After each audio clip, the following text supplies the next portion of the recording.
Bros. This is the All Bros podcast. I'm Caleb. And I'm Jonathan. And we are a couple of aspiring filmmakers that love to watch and critique movies, but also enjoy a lot of bit of the nerd life. This week on the podcast, we got a few things to discuss in Adventures in Hunting, just some new pop figures. No new movies coming out this week. So that's everything in Adventures in Hunting. And this week's sneak peeks, which we haven't done in freaking forever. We have two trailers that we're going to talk about. One is Bill and Ted Face the Music? Face the Music. I think that's what the third one's called. Yeah. Yeah. And Spider-Man Miles Morales. Oh, yeah. Yeah, we don't get a lot of video game trailers, at least not ones that we particularly care about, so hell yeah. Nothing in what's in the box this week again. Unless you want to talk about how badly AMC is doing, but you know. Dude, AMC's hasn't they come out and said that they're only going to last like another month, maybe? I think so. That's gonna suck. I really want to know like how Cinemark is done during. I know. They and haven't said Megaplex. anything. Yeah, Megaplex too. Yeah, if those go under, dude, we're freaking screwed. I mean, I would much rather have Megaplex go under. I would too, okay, just because I prefer the Cinemarks, but still, that would freaking blow. That would very, very much blow. Yeah, so anyway, nothing in what's in the box. And for our main event of the evening, we will be breaking down the 2019 Charlie's Angels. Yay. I'm just going to take the heat and say this was my idea. Yep. Anyway, with that, let's get into the show, shall we? Let's do it. Every day, we're surrounded by media. Books, movies, art, music, games, apps, podcasts, etc., etc. With this constant bombardment, it's easy to miss great media gems in the chaos. But fret not, you've come to the right place, my friend. I'm Jason, and I love media. I invite you to check out the Mixed Media Forest podcast, the podcast where I trudge through the forests of media to find hidden gems for you, the listener. Every episode of Mixed Media Forest is chock full of fun, reviews, nostalgia, positivity, news, rants, stories, and recommendations about all things media. Again, that's the Mixed Media Forest podcast, created on Anchor Podcasting app and available everywhere fine podcasts can be found. Give it a listen. It's what all the cool kids are doing. All right, first up in Adventures in Hunting, we got a little bit of everything. We got a new Star Wars, got some new Marvel, and we got a new DC.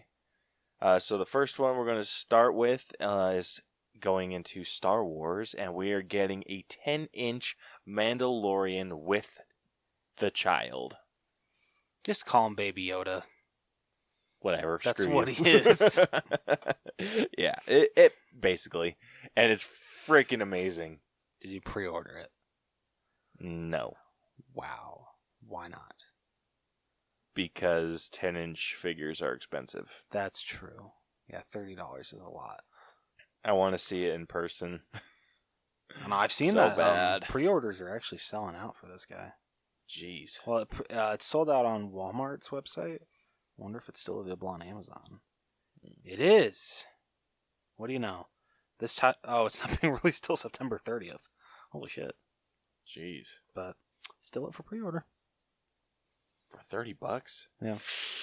That might be worth it. That's how all 10-inch pops are. Well, when Hulk came out, or the 10-inch Hulk came out, that was like $35? No, it wasn't. It was $30. Target's 10-inch ones have always been $30. I promise you. Oh. Maybe I was just like super duper poor back then. Anyway, this figure is freaking amazing. It doesn't look like... The helmet look like it's chrome to you? It does. I hope it is. Yeah, I don't know if this is like just the paint job or like an actual picture. I doubt that's a picture of the figure itself. Yeah. Like, do you think? I don't think it is. But I mean, I'm hoping that someone leaks an actual image of it soon. To where, because I gotta see if that helmet is chrome. Yeah, that would be like, I know there's a all the armor actually. Yeah, I know there's a lot of people that like to do customization or just like their own paint jobs on certain figures, and I've actually been thinking about getting another Hulk versus Hulkbuster and trying to do a paint job on that, like a custom paint job. Okay, but if the helmet and the armor is not reflective, that would be a killer custom paint job to do. That would be. And I can imagine that would be like a ton of fun. Oh yeah, absolutely. Yeah. So that's the Star Wars figure. Moving on to Marvel, we have the GameStop exclusive Avengers box. So it's like the Avengers video game. Yep. And it is up for pre-order right now. And don't bother. Seriously? Because so we're assuming the pop that's included is Abomination, but Caleb and I both thought that it was Killer Croc. Yeah. If we hadn't have seen that it was the Avengers box, we would have straight up thought it was Killer Croc. Yeah, I don't know what their deal is. They can't seem to get Abomination right. No, he's supposed to be more fish-like. Like, his ears are supposed to be like gills. Or like fins or something. Like, that's what they're supposed to be. And here he just looks like a freaking elf. He looks like kind of a cross between Abomination and Killer Croc. He doesn't even look like Abomination. That's true. Like, I had to look up who the hell that was. Yeah, I had to ask you who it was. Yeah, and the only reason I know is because I scrolled through the comments and then I clicked on the box itself and it said Abomination figure, and I'm like, that's Abomination? Like, that's so stupid. Because I was thinking that maybe it was like another version of Hulk. Because like they have the different costumes and everything that they're coming out with, so I was thinking maybe it's a new Hulk. Yeah, that's what I thought. Not. Someone put, what is it? And then someone also put, that's a load of shit. Yeah, it's not good. It's kind of looks like a poorly designed figure as well, because it has like scales on its head, but they're not like in a line or anything. They're like random. It's funny play. So they posted when someone said, "Oh, so what is it?" They posted that, and then someone wrote, "This box is an abomination." I thought it was Ultimate Green Goblin. Oh my gosh, that's another really good guess. Yeah, so then the guy that posted the question, he's like, "That would have been rad. This is just a bummer."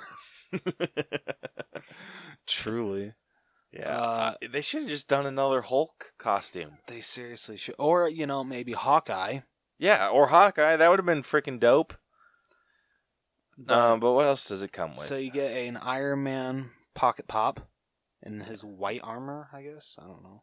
Yeah, apparently Iron Man's supposed to have like a shit ton of different armors. I'm kind of digging that white armor. I'm getting like, remember those Iron Legion from Age of Ultron? Yeah. I'm getting that kind of vibe, which I like. That's way cool.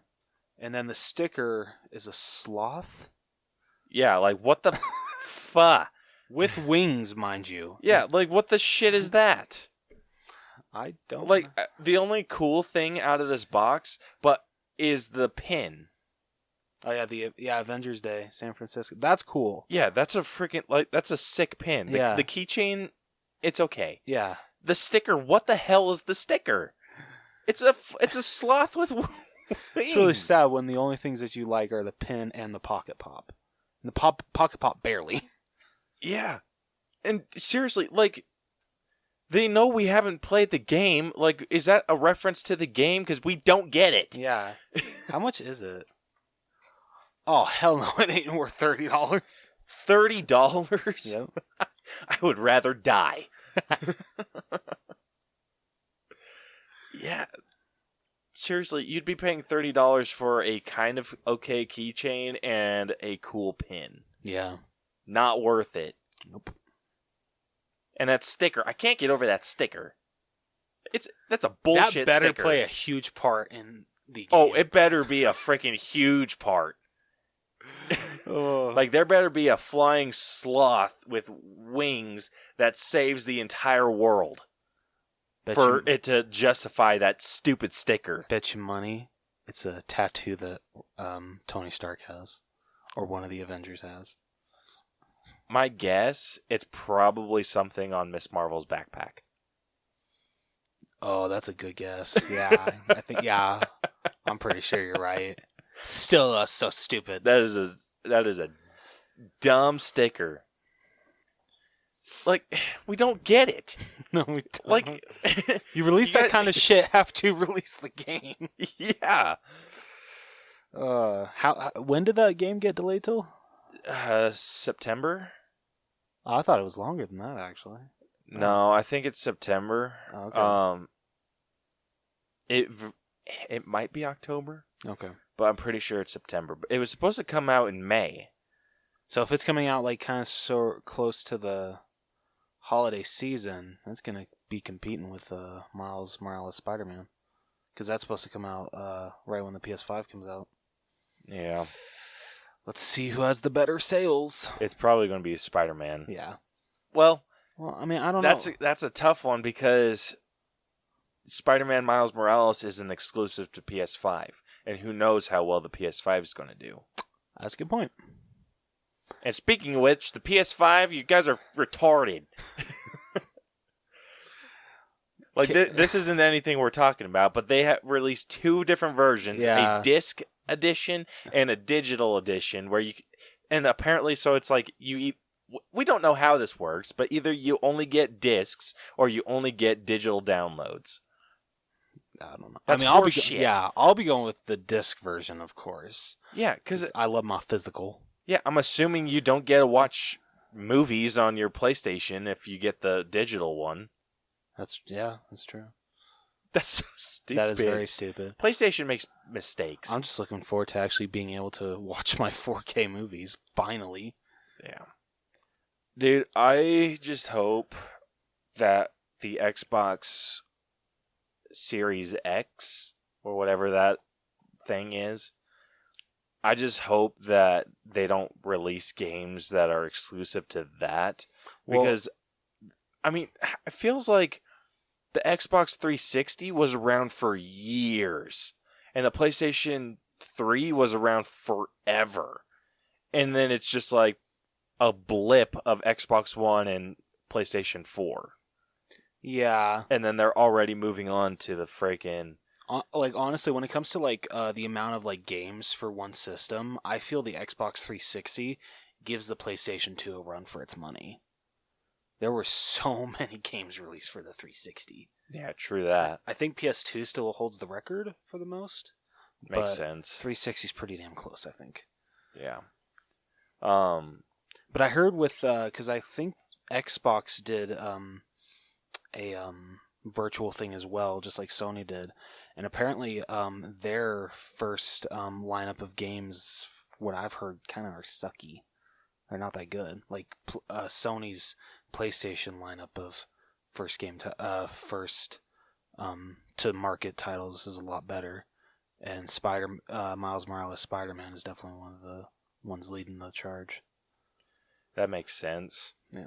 Because this game I came have out to of nowhere say, for me. if they pull the same bullshit that they did with the Xbox One, where not every game is backwards compatible, like if I can't play my Xbox One games on Xbox Series X, I won't get it. You're going to feel my pain. Yeah, like, is PlayStation 5 talked about their backwards compatibility? I don't think they have, but I always thought it was dumb that PS4 you couldn't play PS3 games. Yeah, that's dumb. And then, like, with the Xbox One, you get... I think they load new 360 games, like, do backwards compatibility. Yeah. For certain 360 games, but they haven't released them all yet.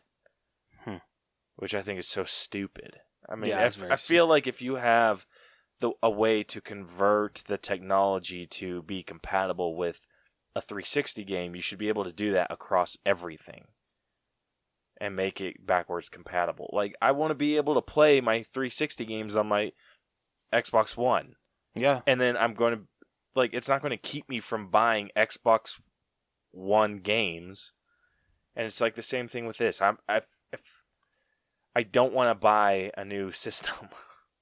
Yes, you do. Like, the Xbox One X was supposed to be the top of the line. You purchase this, you won't need another console for like 10 years. Like, that's what the Xbox One X was supposed to be. But then they released the Series X, and it's well, because Sony's like, hey, PlayStation 5, shit. Microsoft's like, son of a bitch. Dude, I would like, seriously, if you're gonna release something and say you don't need a new one for the next 10 years, just double down and be like, cool. It's like, while everyone else is buying your stupid PlayStation 5 and not being able to backwards compatible or use it as a DVD player, like, we're going to be releasing new games, just bump up everything. Like, it's so stupid. This is just like Apple. Like, I love Apple. I love iPhone. And I have an iPhone 11, but I feel like with Apple, they're just saying like, oh, like, get an iPhone 11. It's like the only iPhone you'll need for a while. And then let's face it, like, I think they release a new iPhone like every year now. Yeah, it feels like it. With the iPhone 12, they're gonna be like, this is the iPhone that you need. No other iPhone you will ever need. And then wait, nope, iPhone 13. Here you go. Yeah, it's freaking stupid, because it's like, once you get to the point where you're like, okay, I need a new phone. I'm just gonna get the newest model, like, that's available right now. You go and buy like an iPhone 11, and then it's just like the next month you're like iPhone 12, and you're like, God damn it! It just pissed me off that they called the iPhone 10 the iPhone X, and they went against continuity. Yeah. And, yeah. Dude, they didn't even do, like, with Xbox, you're supposed to be able to like, the Xbox 360, you had an avatar that you can customize and create, and then, like, that would be what was shown to all your friends. Yeah. Kind of like me's. Yeah, they were supposed to, like, they had, like, a new system where you could customize your avatar, and it was more realistic looking. It wasn't so cartoony. Like, it's still like super cartoony. It's still really cartoon looking, but you could adjust a lot more with the with your avatar. And then they had, like, all these features for dressing your avatar and all this other, like, cool stuff. And it was supposed to be, like, just a crazy shit that you could do with your avatars. They didn't even make a decent user interface for the avatar store. That's so dumb. Yeah, like, if I click on, like, if I'm scrolling through a list on the avatar store and I find a hoodie or just some article of clothing that I want to see what it looks like on my avatar, I click on it, and then I can, like, visually see it, and then if I click back, it puts me at the top of the frickin' list again. Oh, that's the frickin' worst. Yeah, so it gets to the point where you're just like, you know what? F it. I'm not doing it. So, like, my avatar right now is wearing nothing but default clothes. Like, clothes that were already on the console. Because you're just done. Yeah, because it's like, anytime I find something cool, it's like... But, like, the user interface is bullshit. Like, it doesn't have any, like, bars or anything. Like, it's seriously looks like it looks like a website where not everything has loaded. Like, you know how, like, if Facebook is loading and it has, like, the photo tabs and everything, instead of it being, like, the nice font, it's, like, a plain font with, like, a little button. Oh, yeah. And it's just, like, underlined or something like that. That's what the freaking Xbox avatar interface looks like. So dumb. It's so dumb. Like, you guys haven't even mastered the Xbox One, and you're already moving on to an Xbox Series X. Yeah, seriously, though. And I hate it because eventually I'm going to be forced to get one. True. Like, that's just the inevitability of moving from console to console. Like, I think you would have stayed with PlayStation 3 a lot longer if a bunch of games would have come out on PlayStation 4. Oh, yeah, absolutely. Yeah, and same here. I would have stuck with 360 for a hell of a lot longer if Xbox One wasn't forcing its way and basically, like, forcing my hand. And then it feels like you can't even get away with just buying one console either. I do. I'm not going to spend over $1,000 on 2 consoles. No, it's dumb because it's like so like Xbox and PlayStation used to like work together. I feel not work together. I was like, since at when? least have games that were similar. Like the game list was comparable. Now it's not. Fair. It's like you either get a PlayStation and you get these exclusive games, or you get Xbox and you have these exclusive games. Yeah. And I hate it. But PlayStation's still better. Screw you. Anyway, where were we? We were talking about Abomination. Yeah. Yeah. It's stupid. Next up we got a Venomized Doctor Strange, glow in the dark. And this one looks badass. And Caleb's gonna get it. No, He says that he I won't, but he will. No, I won't. Why not? Because I want the blacklight ones. Fair. But it's only $12.99 for pre-order. That's actually like... How about you stop doing that? You're the worst. I know I am. Yeah. Okay, and then last we got a DC... Is this are they movie moment? No, it's comic moment. Comic moment. Red Hood versus Deathstroke. And this one looks pretty killer. It does. I don't know anything about this scene, but yeah, it looks pretty killer. Yeah, I don't know a whole hell of a lot about it either, but Red Hood and Deathstroke are really cool. Yeah, they are. I agree. So I really like that. That it's not one I'm going to get, but I think it's really cool. I don't have any plan to get it either. It kind of gives me some Captain America Red Skull. It vibes, does. It definitely does. I agree with that. which that is a movie moment that I would really want. Didn't they make that already? They did. Oh. They did. It's one that I want. You should totally get it. You should totally do it. Maybe.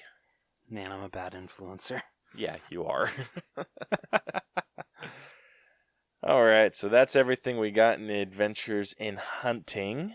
Moving on to this week's sneak peeks. First thing we're going to talk about is Bill and Ted Face the Music. And neither of us have seen the other two. Nope. But for some reason, I really want to see this movie because I've watched this trailer like 5 times already. It's a fun trailer. It really is. Although, I mean, I've only seen like a couple clips from the original 2 movies. Keanu, just his voice is so damn deep. Oh my goodness. He's trying. He's really trying.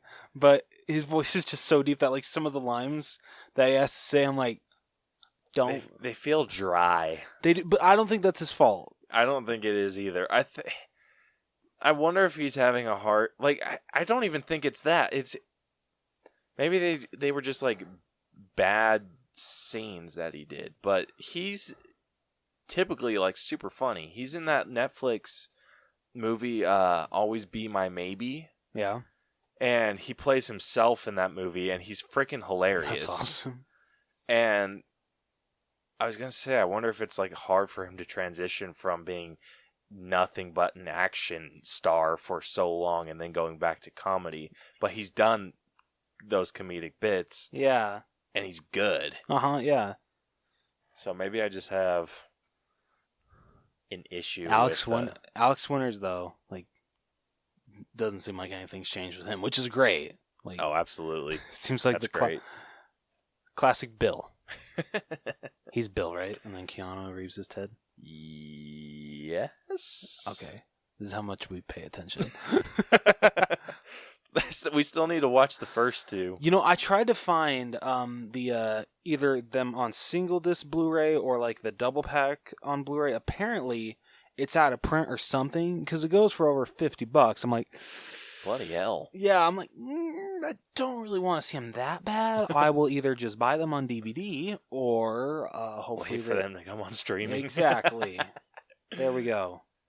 Yeah. So good trailer. I think they freaking put some money into the effects. They did. It was like really good. Yeah, they look really good. I'm afraid they might be over the top.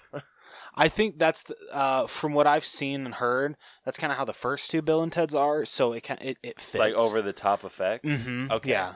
Well, because I really need to watch those. I do too. I mean, like, dude, they're time traveling in a phone booth. True. Like, you're kind of asking for over the top there. But I'm getting, just from this trailer, I'm getting like kind of like the same vibes I got when I saw the Dumb and Dumber 2 trailer, that it seems like, you know, like these guys love being together and it's great to see them together again. I just hope that it's a better story than Dumb and Dumber 2. Because the biggest positive from Dumb and Dumber 2 is I love seeing Jim Carrey and Jeff Daniels back together again. I love it. But the story kind of sucks.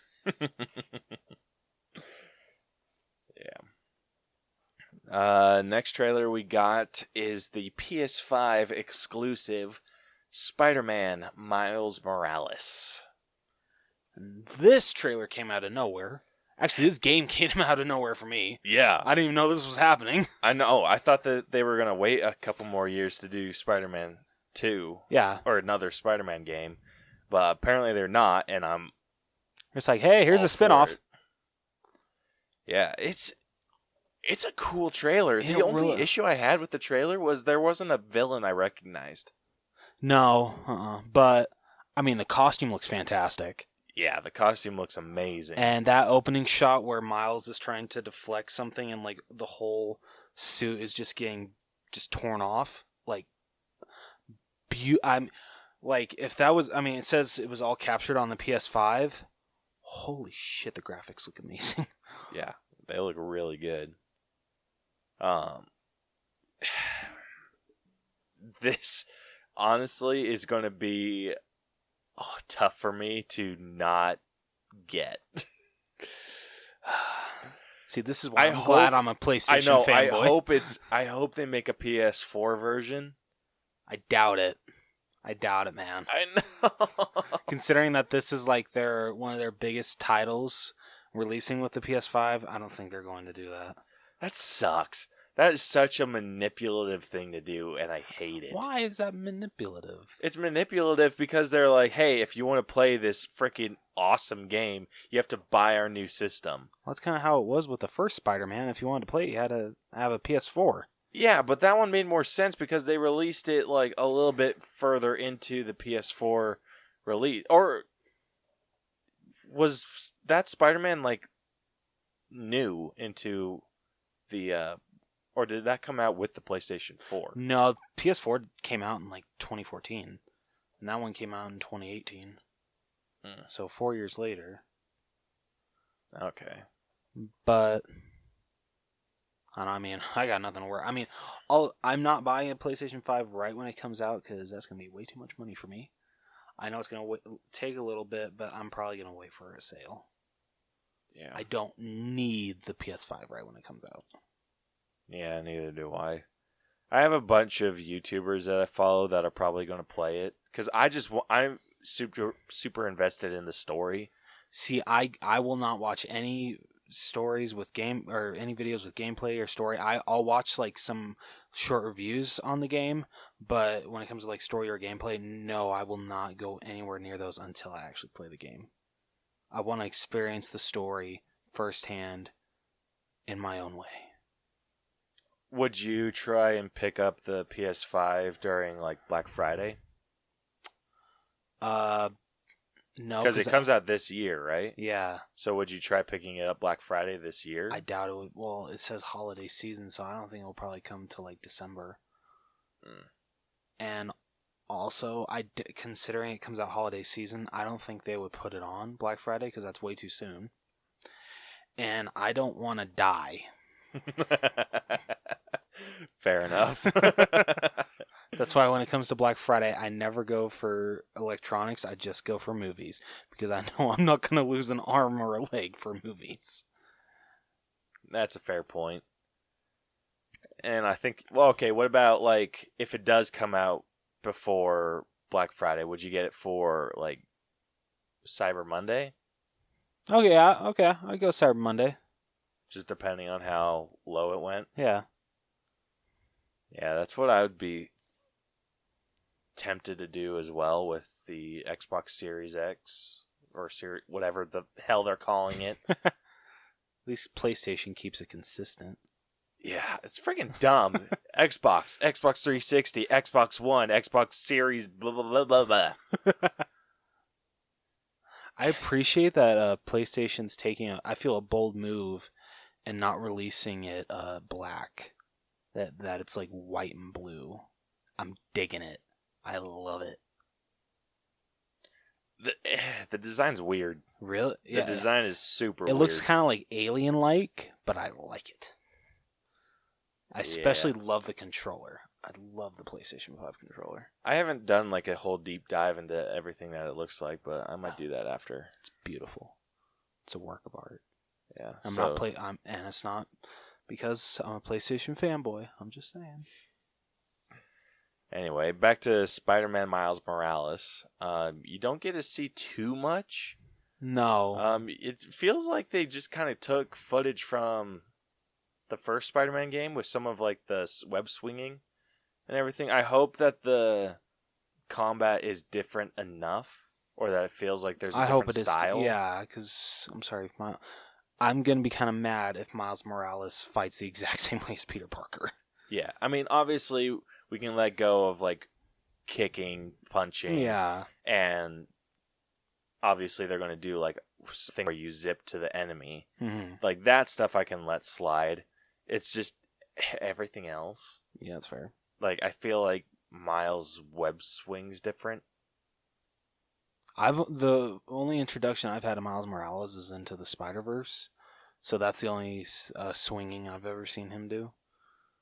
Yeah. So the only thing that I know he has different, like abilities wise, from Spider-Man is invisibility and like the taser hands. Okay. So I know that they're going to incorporate those somehow. Obviously, we got a little clip of it where he's it looked like he was doing like a finishing move on an enemy, and he was kind of like see-through. And then you see his taser hands multiple times. So I hope that's not like the only new things that they incorporate. I hope they do some cool stuff. I think this would be a really cool multiplayer game too, like where if one person plays as Miles, one person plays as Peter. That would be awesome. Peter better make somewhat of an appearance in this. It sounds like he will. Yeah.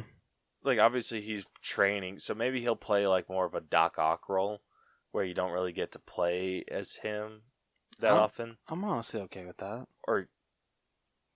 Or maybe it's that was bad, like a bad thing I said, but maybe he'll play the same role that Miles did. So maybe it switches, like you get to play as Peter for.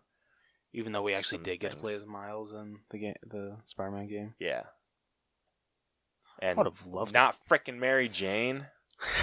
I would have loved to be able to play as Doc Ock. That would have been cool. That would have been fantastic. So, Miles Morales coming out Holiday 2020. Holiday 2020. So we'll keep looking into that kind of stuff. More trailers down the road and whatnot. Mm-hmm. So, with that, let's get into our main event, which is going to be our breakdown of Charlie's Angels 2019. Why did you stutter? Because I forgot what movie we were talking about. Wow. That's okay. That's okay. Time for the main event. It's main event time. Let's play a game. All right, getting into our main event. We do have a couple responses from our bros with our question of the week, which you can answer on our Facebook, Instagram, or Twitter. Links to that should be in the description of this episode. But our first response comes to us from Twitter, from the What Were They Thinking podcast at WWTT podcast. At WWTT podcast. They said Emma Stone, or what? I forgot to say what I asked. Because this is Charlie's Angels, I asked what or who would make up your team of angels, your 3 angels. So, What Were They Thinking answered and said Emma Stone, Anna Kendrick, and Tessa Thompson. I would have loved that team up so much more than this 3 team up. Right? I would have loved that so much.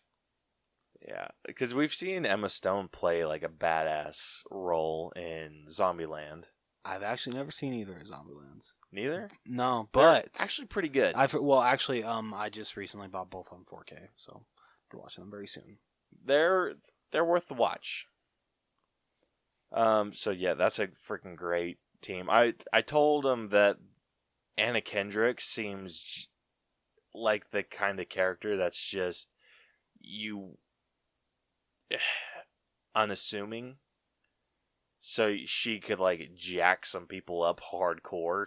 Oh yeah, absolutely. But yeah, Emma Stone's a freaking badass, and Tessa Thompson, of course, is a freaking badass. Valkyrie herself. Yeah. Our next response was on Twitter. It comes from Couch Pilots Podcast at Couch Pilots Pod. Try saying that 5 times fast. I'm good. And I just had a really weird, they answered, but we had a really weird conversation about everything. I was going to say about Charlie's Angels? Yeah. So they responded. They said, do they have to be dead? And I responded to them, said they could be whoever you want them to be, alive, dead, whatever. Like, just who would make up your team. Okay. And then they responded back and said, I want them to be dead. And I said, okay, works for us. Like, so who would be your picks? And then they responded and said, oh, I don't care, just as long as they're dead.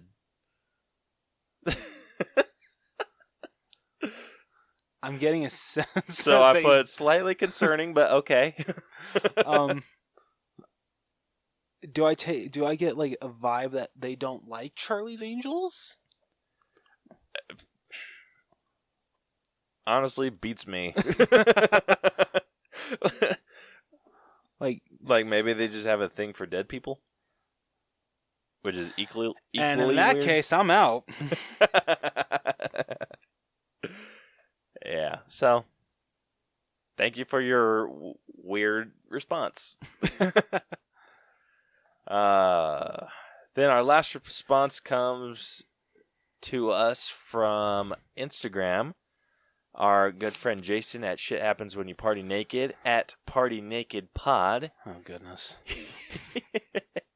He says, I don't know the other two, but Rose is going to be one of my angels.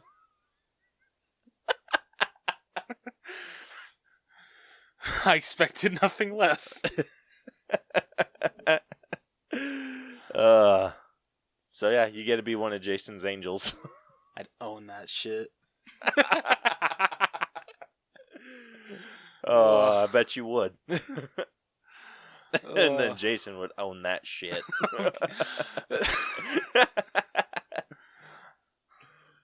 You might have to mark this episode explicit. We are walking that line. Yeah, we really are. So thank you everyone that answered our question of the week. We really appreciate hearing from you guys, and we friggin' love your answers. Even the weird ones from Couch Pilots. So with that, we can finally get into our breakdown of Charlie's Angels 2019. So, if you are new to our breakdown system, we split movies into 8 different categories that we individually grade to come to a final all bros score at the end. So we split it into story, writing, acting, character development, effects, music, costumes, and then just give it our own personal grade at the end. So, with that, Rose is going to read us a little synopsis of the story. So for those of you who have not seen this movie, spoiler alerts ahead. Spoiler alert. Yes. Ahead. All right, so a team of angels led by senior operative John Bosley capture international embezzler Johnny Smith in Rio de Janeiro and turn him over to American authorities. A year later, the European division of the Townsend Agency is informed that Elena Hofflin, an engineer and programmer employed by entrepreneur Alexander Brock, wants to expose her superiors, namely Brock's head of development, Peter Fleming, for covering up a discovery about how an energy conversation device that she helped invent, named Callisto, has the potential to trigger fatal seizures when used. She meets with operative Edgar Bosley in Hamburg to turn over her findings, but an assassin named Hodak ambushes the meeting and subsequently kills Edgar and leaves Elena to drown. Edgar's protege, Jane Cano, rescues her and brings her to operative Rebecca Bosley with the help of her partner Sabina Wilson. Meanwhile, John, who has since retired from the agency, discovers that Rebecca has tagged him with the agency's specialized subdermal implant without his knowledge. Rebecca tasks Sabina and Jane, joined by Elena, with breaking into Brock's corporate headquarters to steal the remaining Callisto's prototypes before they can be duplicated. Elena finds one of the devices but is forced to use it to escape, killing a security guard in the process. While the other prototypes are already gone, and Fleming is identified as the thief. Rebecca tracks him to Istanbul, where Jane utilizes one of her old intelligence contacts, Fatima, to locate Fleming. They track him to a remote rock quarry, where the supposedly imprisoned Smith is revealed to be Fleming's intermediary. Did I say that right?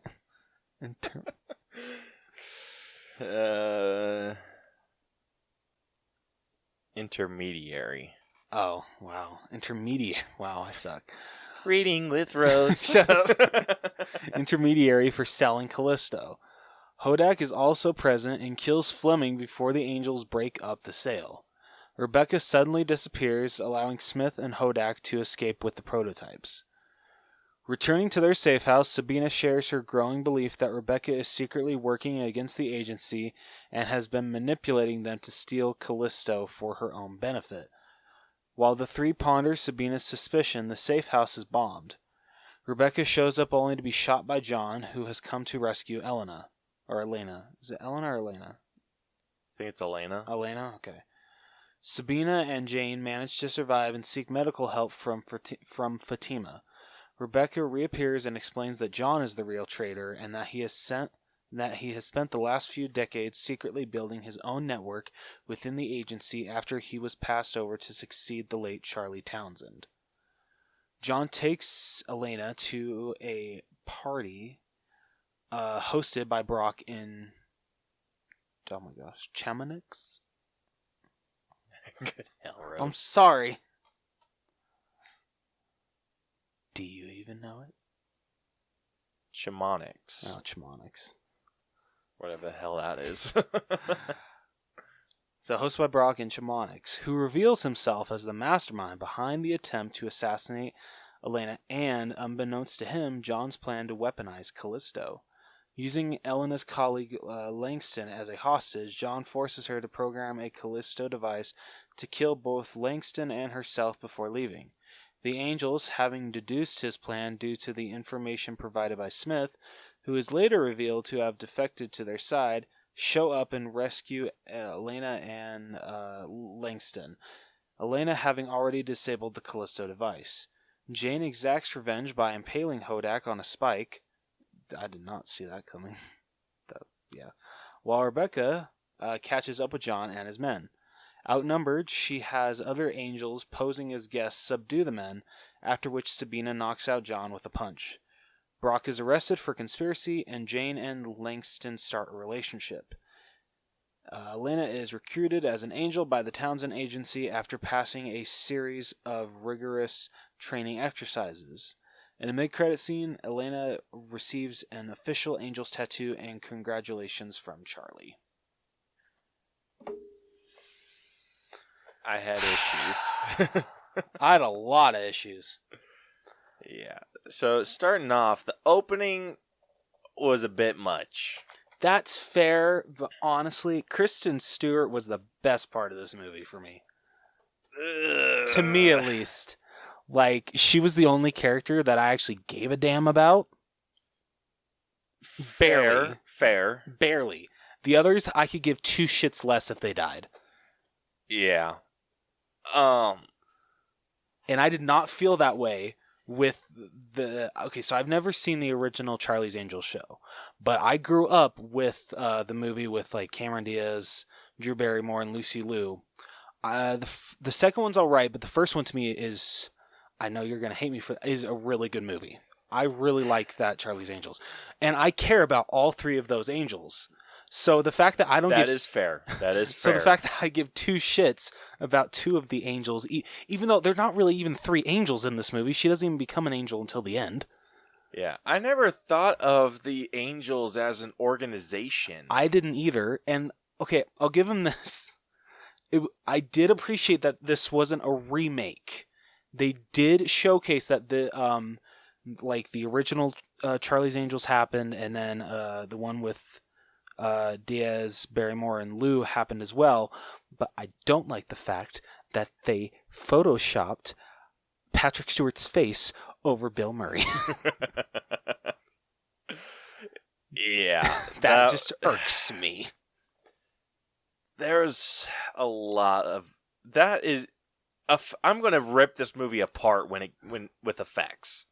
As you should. Yeah. Okay, but starting off, this felt like it was shoving female empowerment down your throat and then shoving it down with more female empowerment. Like, I feel Ghostbusters 2016 tried to do that, but at least with that movie, I will actually watch that movie again. I have no need or willpower to to watch Elizabeth Banks. Isn't that who directed this? I have no willpower or necessity, no whatsoever, to watch her Charlie's Angels again. I don't either. It's not something I'm going to ever come back to. No. The opening, and it's there's a good way to handle that kind of stuff. Yeah. They didn't. No. So the opening sequence was Kristen Stewart's character talking to a target. Yep. And he's basically this misogynistic asshole saying what women can and cannot do and why. Yeah. I hated that entire conversation. It's like, can someone just kill him already? And Kristen Stewart was like, the opening shot was absurd. But I thought, what was that one line that she said? It's been proven that if a woman starts looking like she's about to attack a man, what is it? It takes like 50% longer for someone to think that they're actually attacking them. Whereas to perceive women as a threat. Than if a man was attacking a man. Yeah. I'm like, okay, that's interesting. That's an interesting way to think about it, and she's probably not wrong, actually. Yeah. And like, it was just I don't even know where to like fit this gripe in. So, I mean, I'm just going to bring it up. Okay. It was like, it felt like a good 30 to maybe 45 seconds of just very strong, direct eye contact from Kristen Stewart. And I did not like it. Like, they couldn't have just done like a pan up shot up the building and then like focused on them and done something like that. Like, that was just, it was jarring. Like, I'm just like, ugh.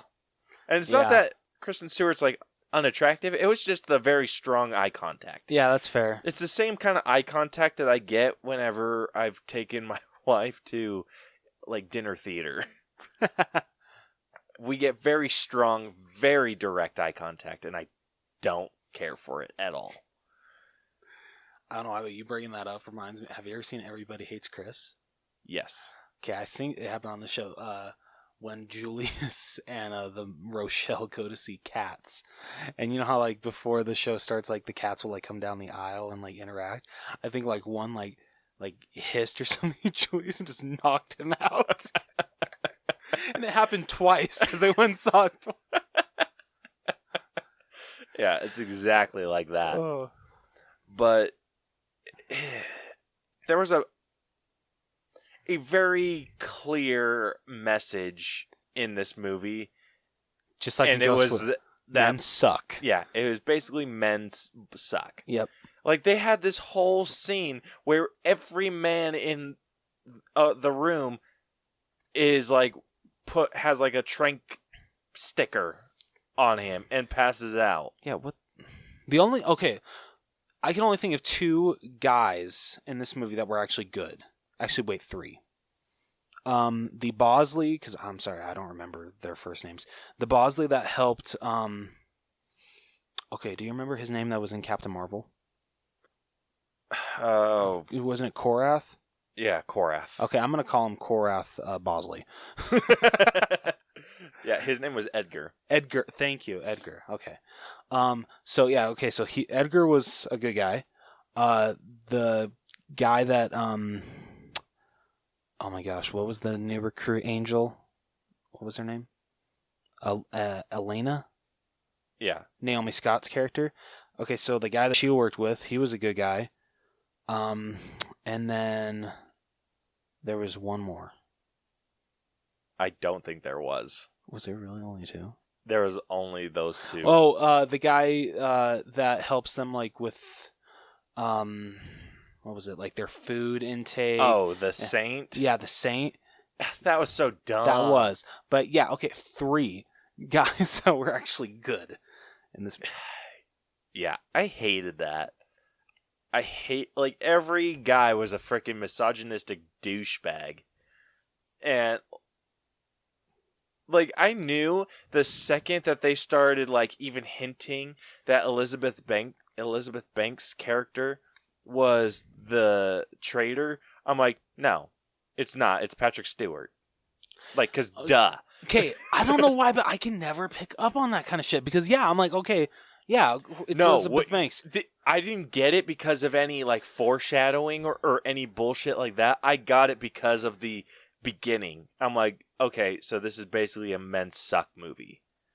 And I knew that was like going to be the case. Like, as soon as he started like talking, or like as soon as we cut back to Patrick Stewart and he's talking about a tracking device, I'm like, oh, he's the bad guy.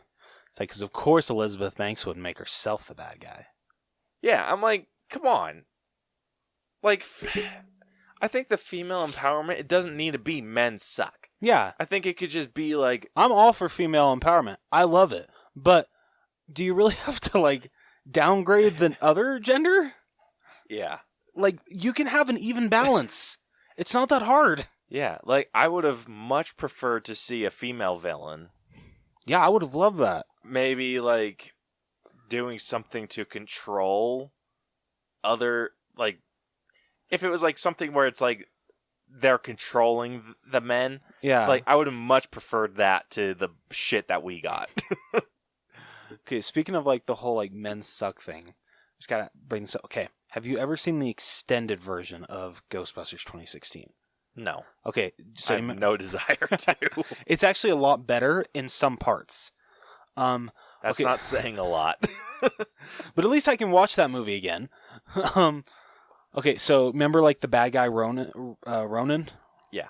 Okay, so when he's like saying like who all the like bad spirits are in his mirrors and shit, and he's just like people that think that everyone is garbage.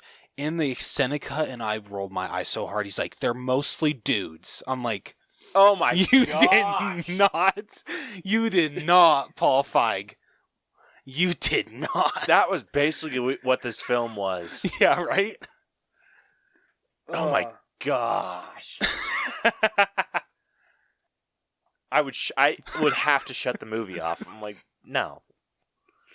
Like I said, I don't think I've ever rolled my eyes that much in my life. Yeah, there's a good way to handle that kind of stuff, Mm-hmm. and I'm all for it. I am too. Yeah, Those are the types of movies like the female empowerment. Like those types of movies are the movie I want it, like a collection of those movies, so I can show my daughter those as she's growing up and getting older. That's what I want. Yeah, great example. I don't want one where she's just like, oh, men suck. Yeah, great example. Gal Gadot's Wonder Woman. Yes, absolutely. And we watched Captain Marvel the other day. Yeah. That was like a great one. Yep. You don't need to shove it in our face. Like, you can have a good movie. Like, Little Women. That's going to be one that I end up showing her, too. Oh, I love that movie so much. That was a really good one, and the men weren't freaking assholes. No, huh? I mean, some were, but that was their character. They were supposed to be. Yeah, but it wasn't like everyone. No. It was certain people that were dickish. Yeah. Yeah, this is such a great example. I love that movie to death. Yeah, like, one of the scenes that really stuck out with all that was when they were trying to collect all of those devices. Yeah. When they went to Elena's work, and all the guys, or all the people that were hunting her down, trying to find her, were dudes. Yeah, all the like you couldn't hire one female security guard. I know, right? I'll give them this. Okay, the beginning, I did laugh at one part, and it was when they're exiting the building, and what was her name? The other angel besides Kristen Stewart. Shit, what was Jane. Jane, when she actually kicked Kristen Stewart off, because she's just like, you're just like no fun. Like what do you even do? She kicks him off. She's like, that was fun. For some reason, I like that actually made me giggle. Like, that's kind of, I think that's the only part that made me. They had some good comedic Yeah. bits. The story overall wasn't the worst. It wasn't. It wasn't grade A quality. I wouldn't even say it's like in the B range for me. No, because I mean, like the whole thing with oh my gosh, what was her name again? Jane. Like the whole, like towards the ending, she finally comes to realize that, like Kristen Stewart's character. I'm just gonna call her Kristen Stewart. I don't care about her name. Yeah. It's Sabina. How like, oh, she can actually be a true friend, or she can be a good partner. Yeah, where the hell did that come from? Yeah, right. I'm like, Okay. Like, you hated her like a couple scenes ago. Like, That's what I liked you about... didn't give a shit. I don't know, like, I get what they're trying to do. Like, not all angels work well together. They have to actually form a bond. I get that. Yeah, but how does that work in a freaking organization? Yeah, I like it when the bond is already, formed, because with Barrymore, Diaz, and Lou, like, you can tell there is a straight up bond between those three, and I loved it. And you could tell because you knew that there were only those three. Yeah. Yeah, that I get what But apparently it's just this randomness of crazy and angels and whatever. She's trying to set up her own angels universe. I don't think it's going to happen because this movie definitely tries to set up a sequel. I don't think it's happening because I don't think this movie did that well. It better freaking not. Although I love this scene at the end with Haley Steinfeld because she was actually one of the angel recruits. Did you see her? Yeah. Yeah. That was actually pretty funny. Yeah, I feel like they just try to throw in as many female actresses as they could. She was the only one I recognized. I mean, towards the ending. Yeah, there was another one. I think Lily Reinhart. She's in Riverdale, if I'm remembering her name correctly. So the ladies that were training. Oh my gosh, I forgot her name again. Towards the ending, they were training her as a new angel. Elena. Were like, because weren't there like three? Yeah. So one of them was Ronda Rousey, and I forget the other two. Okay. I was half expecting like one of Diaz or Barrymore or Lou to appear. Oh, that would have been great. That would have. That would have been amazing. But I mean, do you really think they'd want to be in this movie? Probably not. They're like, no, we're actually in the good Charlie's Angels movie, so I think we're good. Yeah. Okay. Compared to this, yeah, it's definitely the better movie. Don't be shitting. I'm not shitting on it. I'm just saying if this is if this is I don't even know like what rating this is going to end up being. I don't want to like say anything. It's like, don't you be shitting on my angels. But if this is like a 1 thumbs up movie, the other one is like a 2 thumbs up movie.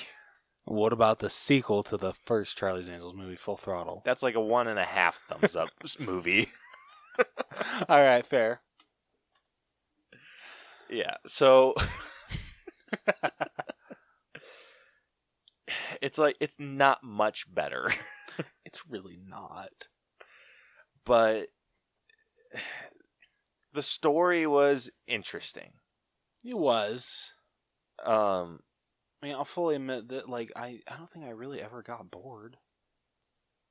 I didn't either. The only time I felt a little like, okay, what the hell, was when Jane went back to the lady that she apparently screwed over. Yeah, that was dumb. Like, that made no sense to me. And then the fact she's like, oh, I want the van too. I'm like, okay. Yeah, it's just, what?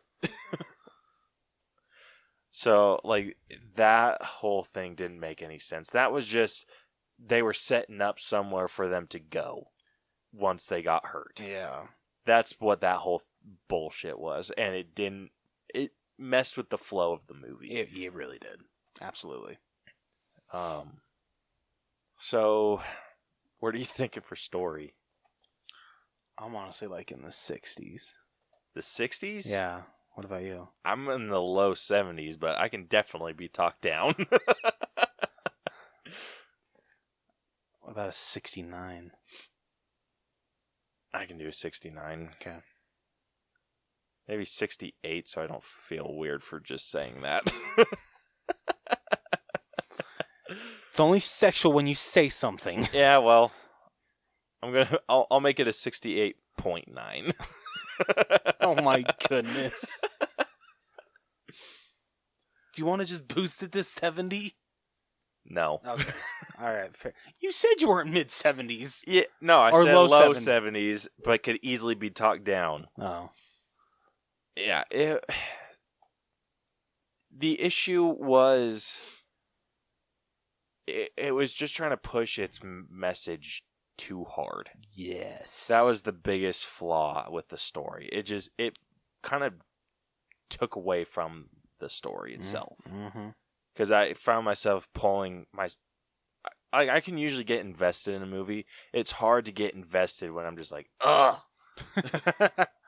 Fair. Like, I was rolling my eyes a lot during this. I'm like, this is so dumb. Like, and it just seemed like any interaction with men other than those three was just negative. Yep. Like, at the horse races, when Elena was looking at the tablet and the guy came and sat down and was talking with her, that just seemed like a very negative interaction. Seriously, and it didn't need to be. No, it didn't. It was like an unnecessary. Like, they added an unnecessary douchebag. They really did. They really did. So I freaking hated that. Moving on to writing, this is actually significantly higher for me. I will definitely agree with you there.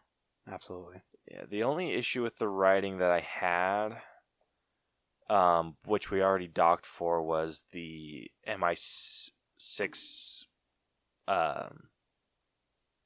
associate or person that they had, or that Jane was talking to. That, like I said, that was like my biggest issue, because it's like, okay, what's her purpose? She has no purpose other than to... She's a straight up plot device. Yeah, straight up. So I had an issue with that, and I had an issue with Jane suddenly thinking of Sabina as a friend after who knows what happened. Yeah. Other than that, I mean, all of Kristen Stewart's lines were pretty good. They were. I mean, they were funny. I think annoying at times. But I think it worked for her. I think it did too. Kind of like how she said she can't turn off that kind of side of her. Yeah. People just kind of have to deal with it. I feel like Patrick Stewart was written very lazily. Well, yeah, but let's face it, Patrick Stewart will be in anything nowadays. Emoji Emoji Movie. You're not wrong. Yeah, and that's a big flaw in this. It's just because I felt his motivations were weak. They like, if he was supposed to be the original Bosley, and he turned on the whole agency, an agency that he built from the ground up by like that. I'm pretty sure that's something he said. No, Charlie. Yeah, Charlie, but he was the one that was heading everything up. Yeah, that's true. Yeah, he helped Charlie along the way. So when he wasn't the successor, I mean, successor, was Charlie retiring? No, Charlie died. I think the original Charlie died. The original. Oh, I didn't catch that. Oh, I don't even think they really pointed that out. They only pointed out subtly. I didn't even think that. Yeah, I didn't catch that at all. So the motivation for him to turn against everything that he built, it was weak. Yeah, absolutely. Really weak motivations. Absolutely. Like, I would have almost preferred if Elizabeth Banks ended up being the bad guy. Yeah, because actually, I think Elizabeth Banks can play a really good bad guy. Yeah, I could see it. Or maybe it was just like became a Bosley versus Bosley thing. Like, that would have been pretty cool. Yeah. Where neither of them are the bad guy. But no, they had to go with the whole men sucks thing, and I mean, of course. But overall, the writing was better. But how much better? I might be in like the high 70s. Maybe like 78 range. Can we go 77? I can go 77. Yeah. All right, next up we got acting. So we have Kristen Stewart that played Sabina. Naomi Scott that played Elena. And then Ella Balinska who played Jane. Okay. So just those three, or do you want to throw in Elizabeth Banks? Or I feel she was in there enough that we should. yeah, she do was in Elizabeth there a Banks. significant amount. Yeah, so we should do those 4. Okay. So should we start with Elizabeth Banks and then work our way down? Yeah. Okay. So, what did you think of Elizabeth Banks? I mean, I honestly like Elizabeth Banks in anything she's really in. I don't know. I think she's a good actress. So, I was kind of glad the fact that they didn't make her a little bit. I was kind of happy that they didn't make her the bad Bosley and that she was actually the good Bosley. I mean, I don't know if I really have anything like else. I don't really even know what else to say about her. Yeah, she did good. It wasn't her best performance. No. I think one of her like outstanding performances was in Hunger Games. Oh yeah, absolutely. Yeah, she also did really well in Brightburn. Ooh yeah. Yeah, that was a really good performance. I love her in the Pitch Perfect movies. Yeah, those are really good too. This one, it was average. Yeah, it was. Like, she didn't have anything that she did that was outstanding or anything. So, where are you sitting at with her?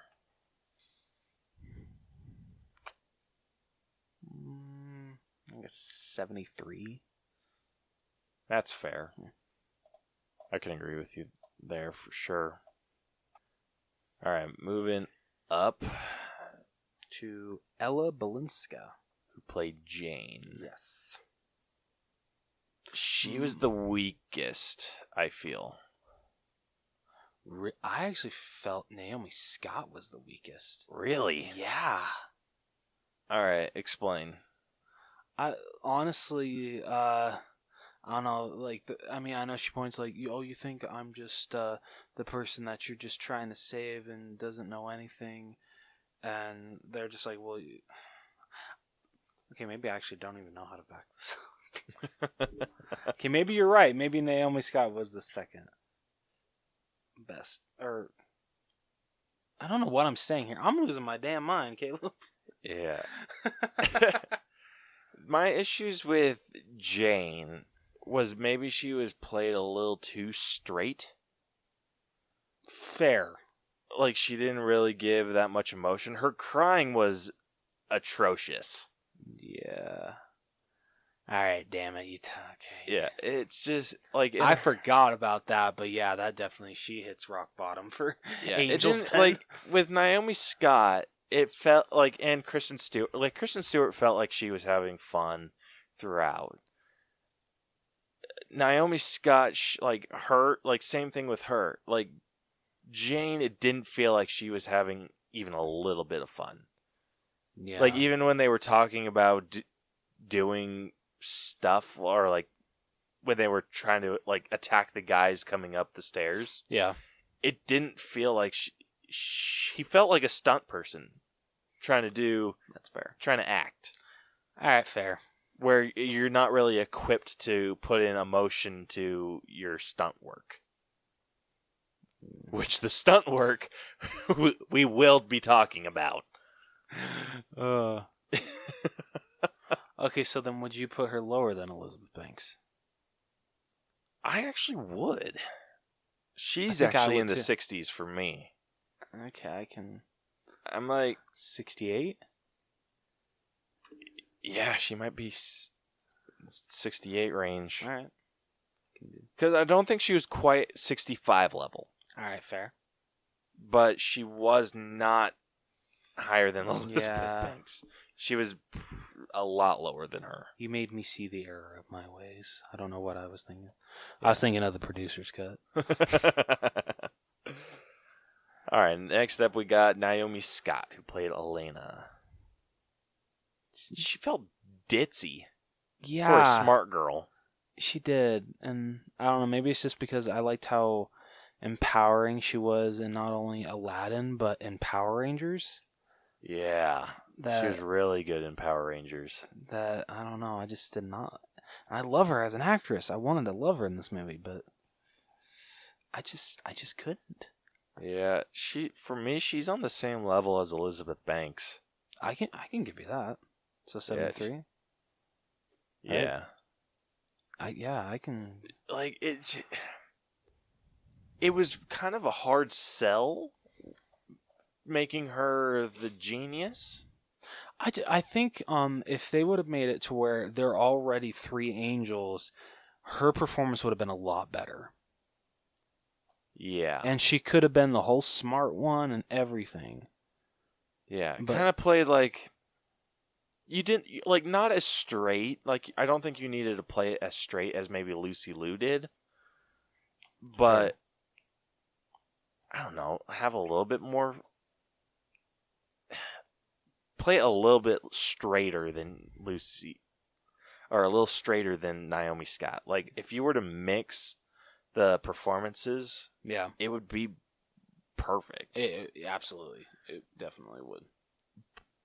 Like, just sprinkle a little Jasmine in there. There we go. But, I mean,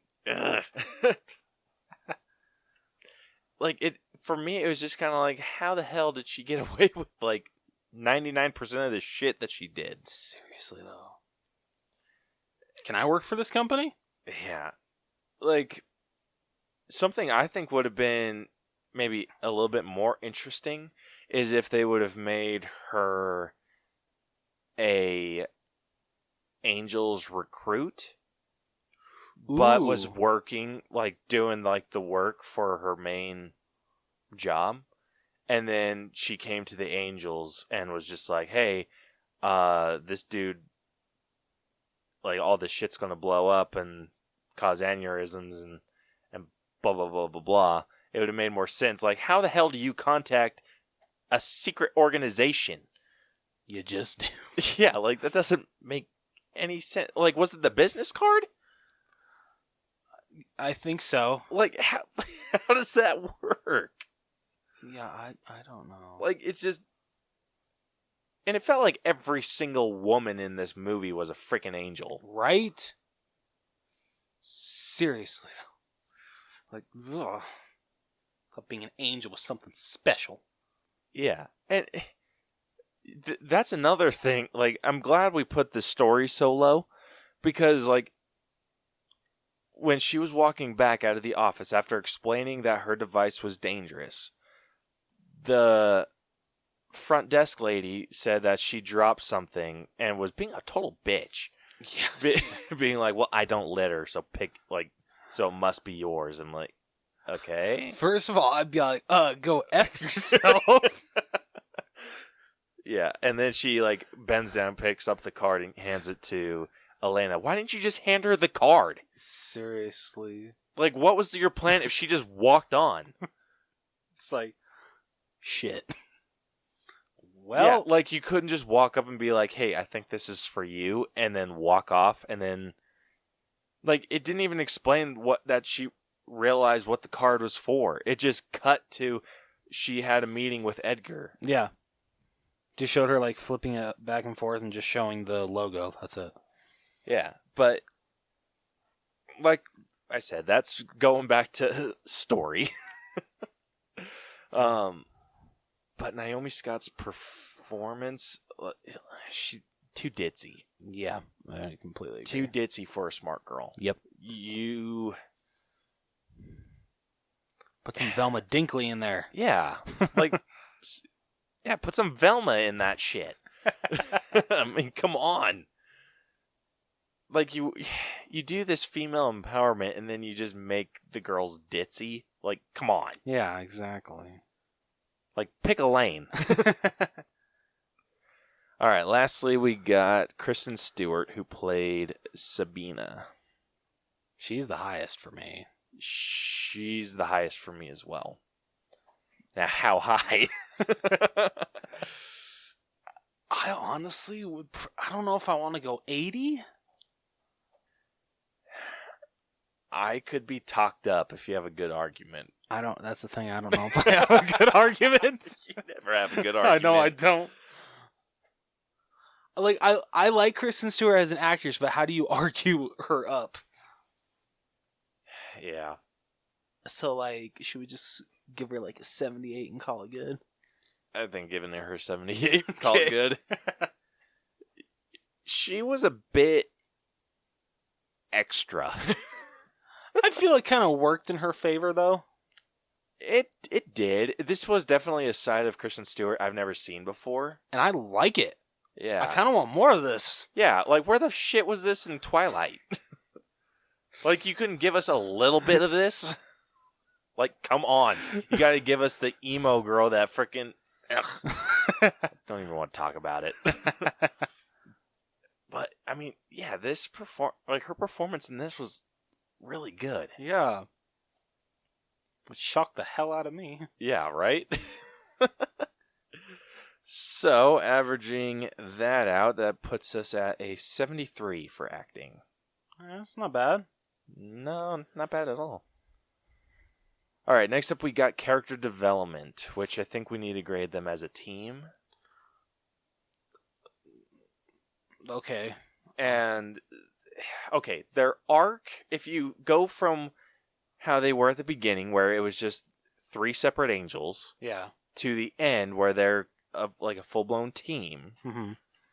and like just kind of like the supporting each other, because Elena had to go through her training to get her tattoo that apparently has... That's how you communicate. Whatever. What's wrong with just an earpiece? Yeah. You got to get a tattoo? Yeah. And like, what happens if you get in close proximity to other angels? Can you communicate with them too? Like, I have questions. Exactly. And also, how durable is that tattoo? If it starts to fade, does that mean my audio quality starts to fade too?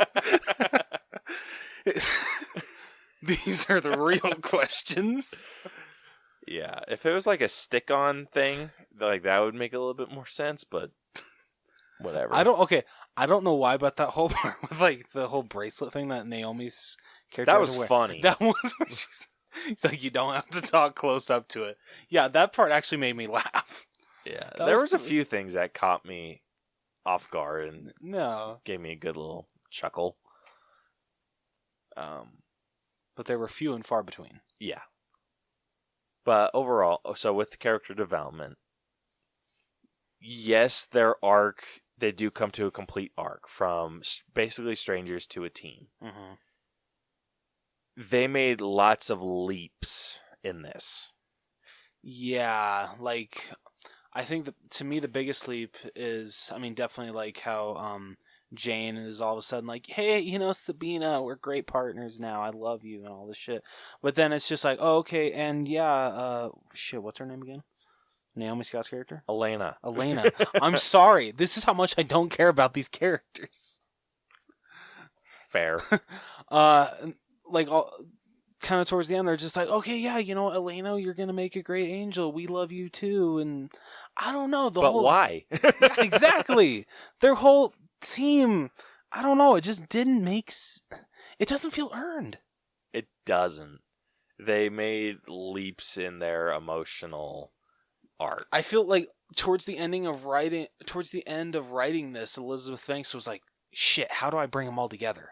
Well, you know what? Actually, I think that they are all happy-gory now. They love each other, and bam, we got our Charlie's Angels. That's probably exactly how it went. Because it felt rushed. It really did. And like you said, it was unearned. So that kind of brings it down. Like, you have to fill the middle with substance. You can't just go from beginning to end with nothing in the middle. Nope. Like, you might as well just have a sandwich with mayonnaise and that's it. I think I actually ate that as a kid. That's disgusting. I wanted to try it. Don't do it. Yeah, no shit. Way to tell me stuff I already know. Don't judge me. So, Mayo or Miracle Whip, though? Mayo. Okay, phew. Do you like Miracle Whip, though? No. Why not? Miracle Whip is garbage. Bitch? All right, sorry, go. Probably slap That's you. a whole different discussion that we're going to have. Ugh. I look forward to it. Yeah. So with character development, I am low 60s. No, not low 60s. Mid to high 60s. I'm at like a straightforward 65. I can go 65. Perfect. That is not a tough sell for me at all. It's because it was lacking stuff in the middle. This is a very another shut your brain off movie.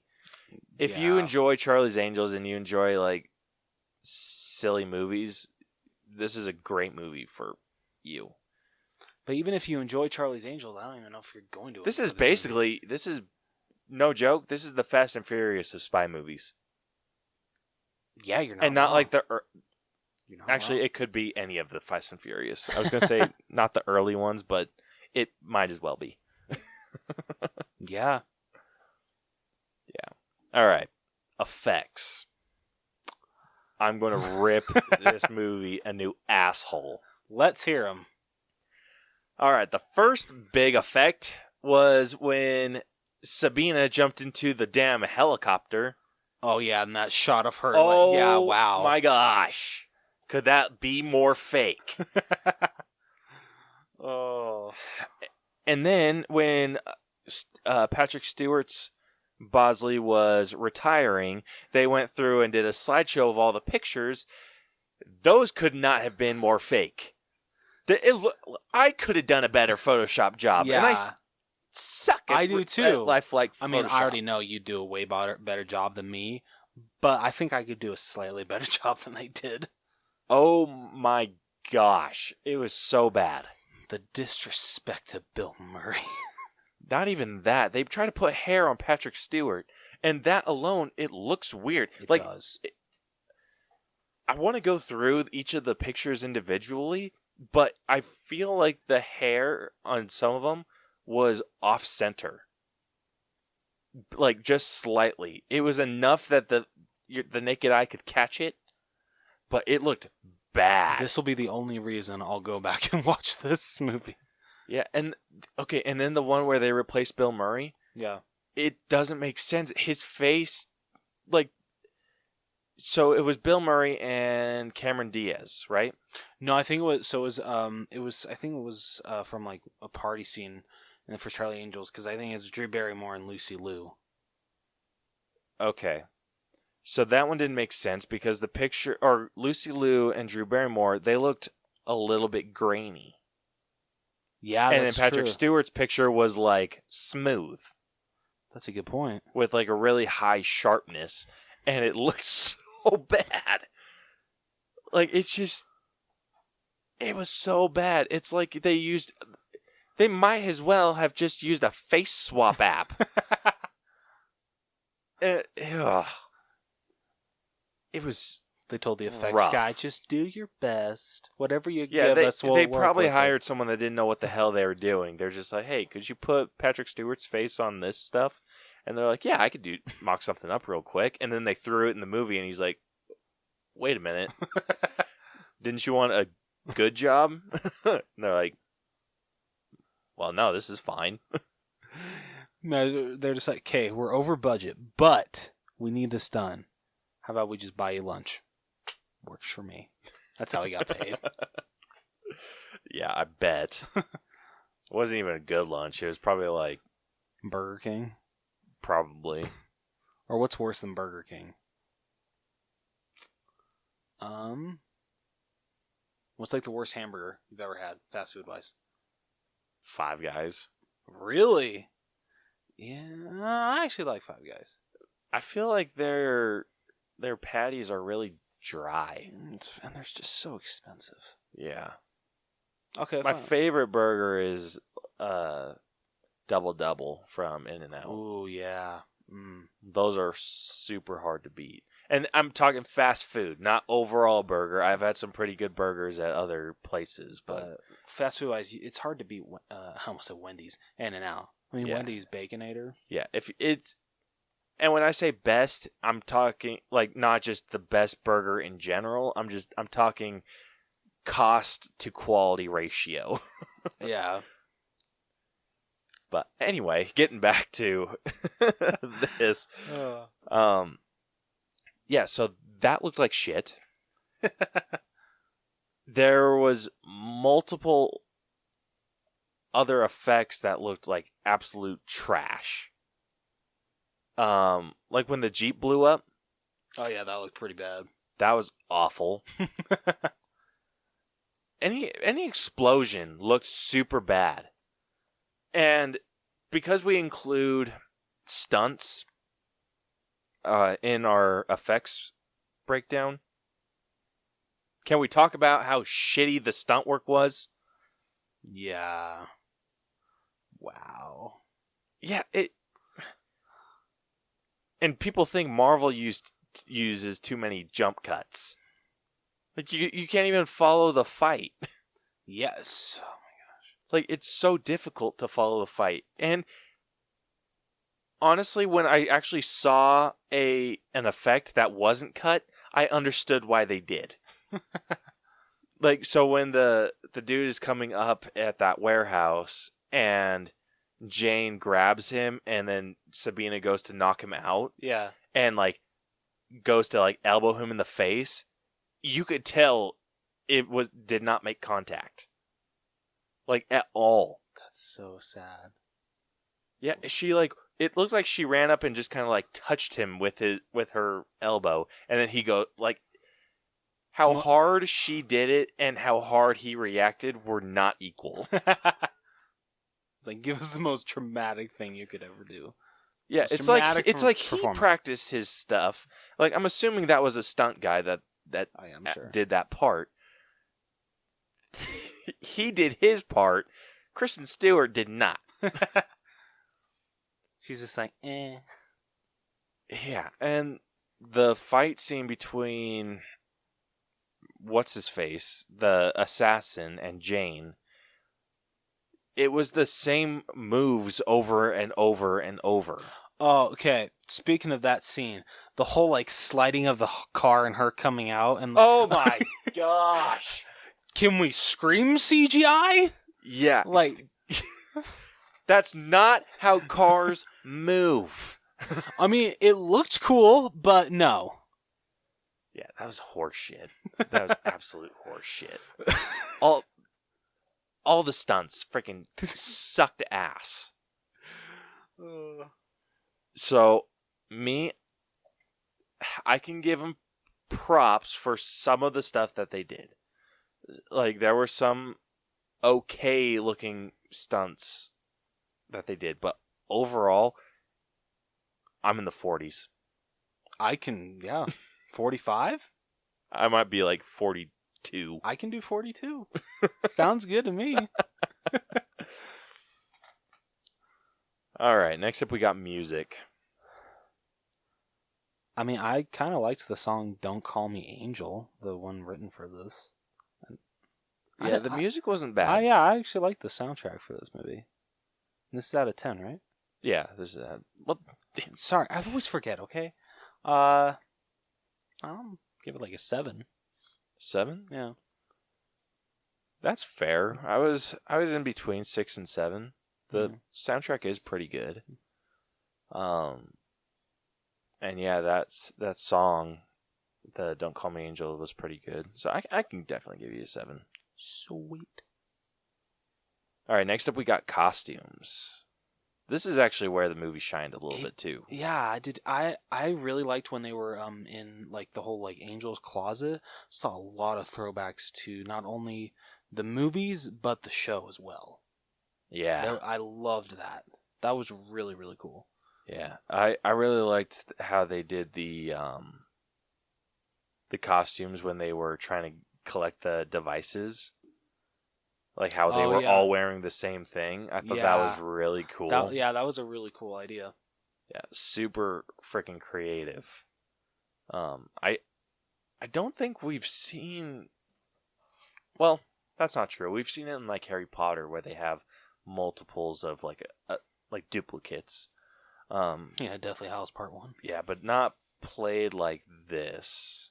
And it worked. It worked really well. Very The only thing that I think was a little unbelievable was maybe the height difference between Jane and Kristen. Yeah, especially Because she was a lot taller. Yeah, than... Naomi and Christian, I feel, are about the same height. Yeah, that one's believable. Yeah. Like if Naomi was to just straighten her back a little bit, she'd be as tall as Kristen Stewart. Yeah.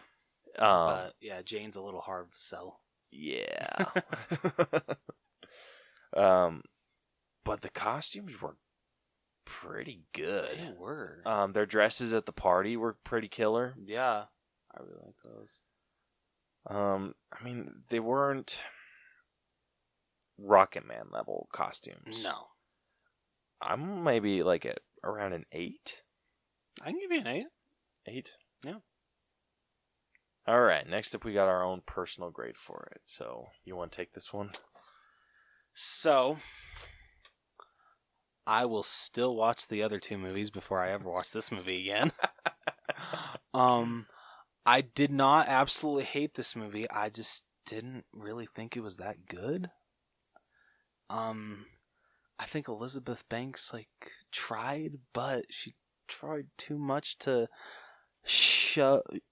I don't know, just showing that men are just assholes, and that really, just the way that she did it was kind of distasteful, wasn't it? It was. You can show female empowerment and equality and all that without dissing on. Yeah.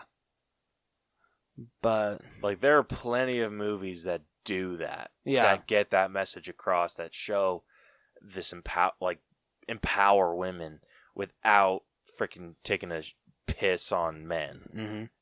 And this was just completely just releasing the tank on men. Yep.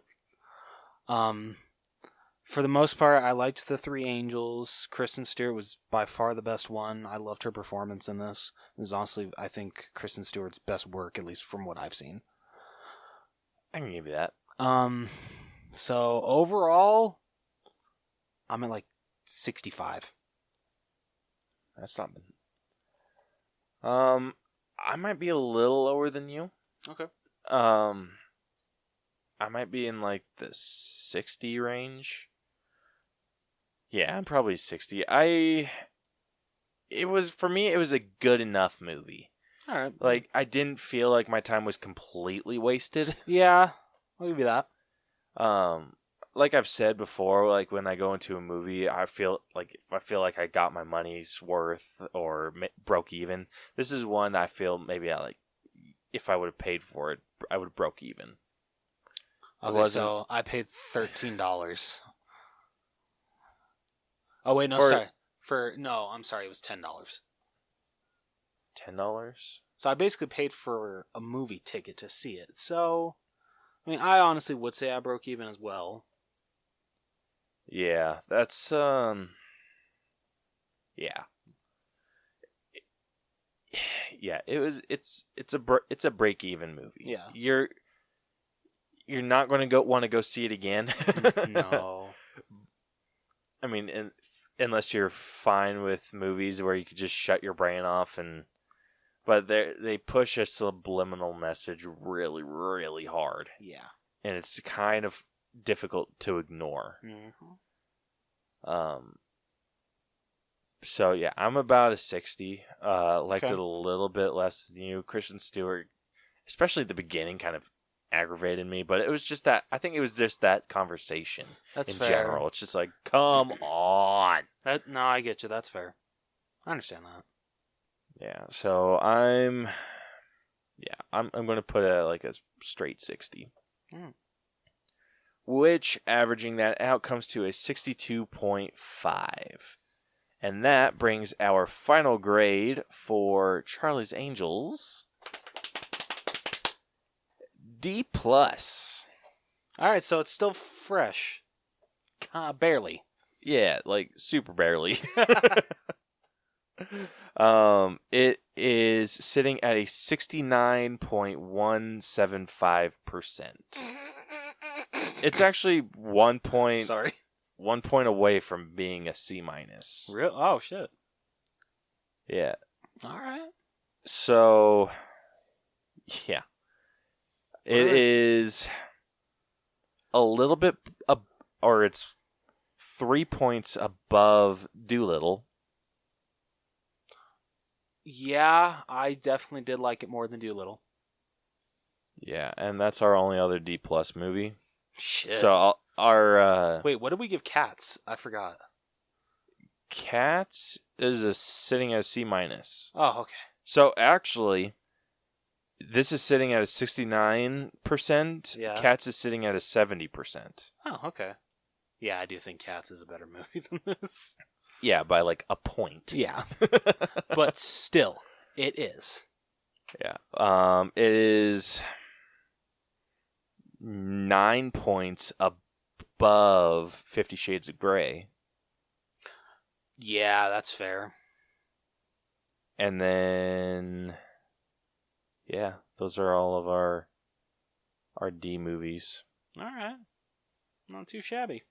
Yeah, I'm trying to see if there's anything that's like, it's really close to, at least in like the C minus range. We actually have it a point below. So actually a point exactly. So 69.175. Oh, not quite exactly. Last Jedi is sitting at 70.125. So Last Jedi is a little bit higher. Did you like it more than The Last Jedi, or? I actually would have preferred, out of the two, I'd prefer to see Last Jedi. I would do. Yeah, so D+, it's fair. Yeah, it's absolutely fair. Absolutely. Yeah, and we like we said, we kind of explained why it's a one-watch movie. But, I mean, there's some movies that are in the D+, C, like, every movie is rewatchable in some aspect. Yeah. This one, we personally feel isn't. Yeah. Like, no matter the grade, there's always something. Like, Cats. Cats, it wasn't our best graded movie, but there's some rewatchability to it. Yes, there is. I'm assuming I haven't rewatched it yet. You're also going to hate me because so I bought it, but I bought it without the digital code. So. You know what? That doesn't hurt my feelings. Okay. So in order for you to watch it and like for be able to watch it, I'll just going to have to bring over the Blu-ray. You're just going to have to borrow it. We're fine. Are you sure? I am absolutely sure. Okay. All right, so that concludes this breakdown. If you liked this episode and want to hear more of our stuff, you can follow and subscribe to us wherever you listen to podcasts. We're on Apple Podcasts, Google Podcasts, Stitcher, iHeartRadio, RadioPublic, Radio.com, Spotify, and a whole lot more other places. You can also catch all of our episodes on YouTube, as well as some bonus videos that we are going to make eventually. Like we always say. Yeah, right? You can follow us on social media. If you want to hit us up with an episode idea, want to answer our question of the week, if you want to join us even, we would gladly have anyone on. We are on Facebook at facebook.com/theallbros, Twitter and Instagram. Our handle is at theallbros. You can also email us at theallbroschannel@gmail.com, or check out our website, which is tinyurl.com/theallbros, and you'll have links to our episodes there, links to our YouTube, social media. I mean, hell, you can even go to our merch store, which is on tpublic.com. You can find that on the website, like I said, or go to tpublic.com/user/theallbroschannel. And I don't know what I'm going to do for this artwork. Yeah. So we will see what happens with that one.